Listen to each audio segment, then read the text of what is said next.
Hello, how are you today? Today we are going to talk about be verbs and negative form. Біз бүгін be етістігі мен оның болымсыз түрінің жасалуымен танысатын боламыз. Сонымен біз өткен сабақтарда жүктеу есімдігінен танысқан болатынбыз. Олар бізде I, he, she, it, we, you және they. Ал қасында бұл бізде be есімдіктері, яғни қысқартылған. Айдікі am болады. Бізде айдікі am болады. He, she, it, is'ді қолданамыз. Ал you, we, they'де біз a қолданамыз. You are, we are, they are. Сонымен, болымсыз сөйлемді қалай құрастырамыз? Болымсыз сөйлемді құрастыру бұл бізде өте оңай. Яғни, жүктеу есімдігі plus be етістігі plus біз not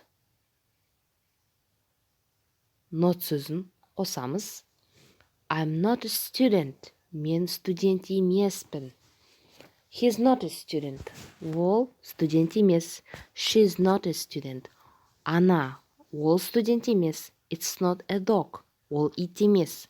You are not a student. Сен студент емессің. We are not students. Біз студенттер емеспіз. They are not students. Олар студенттер емес. Яғни, егерде бізде сөз көпше түрде тұратын болса, онда біз білеміз, артикль қойылмайды. Мысалы, I'm not. I'm not a boy. Мен ұл емеспін.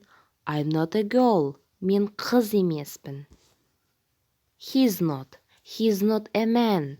Ол адам емес. He's not a boy.